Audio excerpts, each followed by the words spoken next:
हिंसा संबल में जो हुई थी उस पर प्रेस कॉन्फ्रेंस हो रही है पुलिस महकमे की, क्या कुछ कहा जा रहा है सुनाते हैं। थाना कोतवाली पुलिस द्वारा भी पूर्व में दिया गया था, उनके द्वारा पूर्व में भी भड़काऊ भाषण दिए गए थे।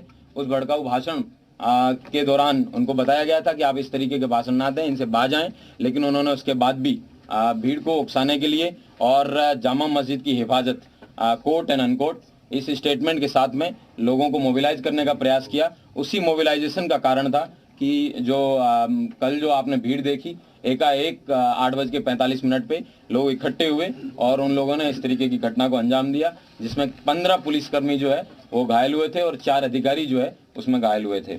हमारे एसडीएम रमेश बाबू, उनके जो है पत्थरबाजी की वजह से उनको पाँव में फ्रैक्चर आया था। उन्होंने 800 बलवाइयों के ऊपर जो है मुकदमा लिखवाया है। सीओ संभल, उनके द्वारा उनके पाँव में गोली भी लगी थी। उनको डीएम महोदय द्वारा एक कमेटी, जिसमें एसडीएम संभल, ईओ संभल, सीओ संभल, इन तीनों लोगों की कमेटी बनाई गई थी। उस कमेटी में बताया गया था कि सर्वे कंडक्ट कराने का, पीसफुल सर्वे कंडक्ट कराने की जिम्मेवारी इनकी है। ये जब मस्जिद के पास में जब बलवाई जो है वो आगे बढ़ के उस सर्वे को रोकने का प्रयास कर रहे थे, तब इनके द्वारा भीड़ को मना किया गया, उनको ललकारा गया कि आप अपने अपने गंतव्य वापस चले जाइए। धारा 163 जो कि पहले 144 के नाम से जानी जाती थी वो लगी हुई है, लेकिन उसके बावजूद इसमें फिर भीड़ की तरफ से फायर आया और वो सीओ साहब के पाँव में भी लगा। सीओ साहब को बाद में अस्पताल ले जाया गया, उनका ट्रीटमेंट करवाया गया है। उनके द्वारा जो पाँव में गोली लगी और भीड़ द्वारा मस्जिद में जाने के प्रयास पे उनके द्वारा जो है करीबन 700-800 अज्ञात लोगों के खिलाफ मुकदमा लिखवाया गया है। चौकी प्रभारी एकता द्वारा जो पूर्व में जो हमने बताया था वो एक अलग मुकदमा, और एक संजीव कुमार नामक व्यक्ति द्वारा उन्होंने भी मैगजीन और टीएसएम जो टीयर स्मोक ग्रेनेड है उनकी जो लूट का मुकदमा है वो भी लिखवाया गया है। और मेरे पीआरओ, जिनके पाँव में नकासा थाना क्षेत्र में जो मैं और डीएम साहब जब जा रहे थे, हमारे ऊपर जब ईट से वहाँ पे एक घर जब फायर आया, पीआरओ साहब के पाँव में गोली लगी थी। पीआरओ साहब का भी ट्रीटमेंट करवाया गया है। उनके द्वारा 150 लोगों के खिलाफ थाना नकासा में मुकदमा पंजीकृत कराया गया है। वर्तमान में 22 लोग थाना कोतवाली से और थाना नकासा से 3 लोग हैं वो जेल जा रहे हैं। कुल 25 लोग अभियुक्तों को अभी तक गिरफ्तार किया गया है। ड्रोन के फुटेज की स्टडी कर ली गई है। उनके छोटे छोटे पासपोर्ट साइज फोटोज बनवाए जा रहे हैं और उनको सर्कुलेट किया जाएगा, और जो लोग उनको बताएंगे उनको उचित इनाम भी दिया जाएगा, जो इन लोगों के बारे में सूचना देंगे कि ये दंगाई और बलवाई कौन थे। और सारे सीसीटीवी फुटेज हैं उनको भी कलेक्ट कर लिया गया है, और मैं उम्मीद करता हूं कि इस धरपकड़ में जल्दी जो भी नामजद अभियुक्त हैं और जो भी अन्य अभियुक्त हैं उन सब लोगों को गिरफ्तार किया जाएगा और उनके खिलाफ जो विधिक कार्रवाई है वो सुनिश्चित की जाएगी। जनपद संभल में कल दोपहर के बाद से एकदम अच्छे से शांतिपूर्वक तरीके से लोग अपना जीवन यापन कर रहे हैं। आज सोमवार को दुकानें भी बंद ही है वैसे संभल में, लेकिन फिर भी उसके बावजूद लोगों ने अपनी दुकानें खोली है। और इंटरनेट बैन है, वो इंटरनेट बैन जो है वो कल भी कंटिन्यू रहने के लिए मैंने डीएम महोदय से रिक्वेस्ट किया है। मैं उम्मीद करता हूं कि शांति व्यवस्था है वो इसी तरह कायम रहेगी। जियाउर रहमान सांसद ही है ना या कोई और? जियाउर रहमान पुत्र ममलूक उर रहमान, ये यहाँ के निवासी हैं, थाना नकासा क्षेत्र के रहने वाले हैं। सर पीएम रिपोर्ट में क्या पुष्टि हुई है? हथियार भी मिला है लोगों से, मृतकों से? पीएम रिपोर्ट विवेचना का विषय है, ये विवेचक का प्रेरोगेटिव है, इसके बारे में मैं कोई कमेंट नहीं करना चाहूंगा। ये विवेचना पे समय आने पे आपको बता दिया जाएगा। जियाउर रहमान जिस वक्त कल हिंसा होकर सर जियाउर रहमान कल बेंगलोर में थे, तो उनका नाम किस तरह से आया सर? कल जब फोरेंसिक टीम द्वारा मौके पे कल देर रात्रि जब सब लोग चले गए थे, इस तरीके के वेपन उनके वहां से घटनास्थल पे जहाँ पे कई सारे चप्पल जूते पड़े थे उनके बीच में ये भी बरामद हुआ है। इस तरह देख सकते हैं कि आप भीड़ के जो बलवाई थे, पत्थरबाज थे, उनका क्या मकसद था, उनका क्या उद्देश्य था। पुलिस वालों के पाँव में गोली लगी है और इस तरीके की ये जो है जो उनका जो उद्देश्य था, लेकिन हमारी पुलिस ने और प्रशासन ने साथ में कंधे से कंधा मिला के एक बहुत अच्छे सूझबूझ से इस जो पत्थरबाजों की मंशा थी उसको कंप्लीट नहीं होने दिया। उनकी इच्छानुसार उन्होंने सर्वे को रोकने का भरपूर प्रयास किया।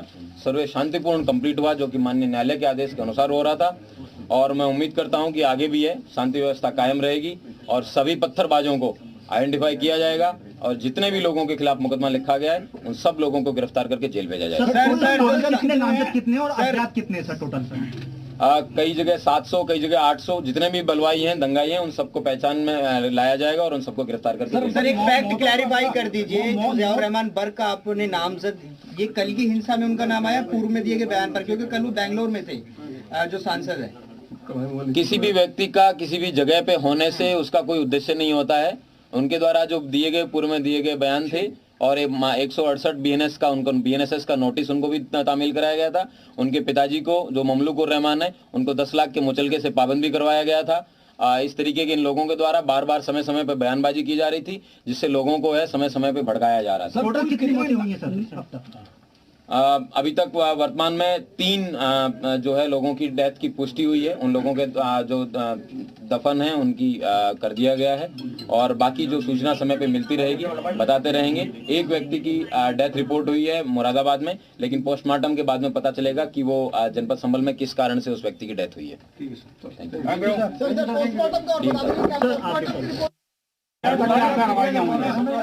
एक मिनट शांत हो जाएगा, करते शुरू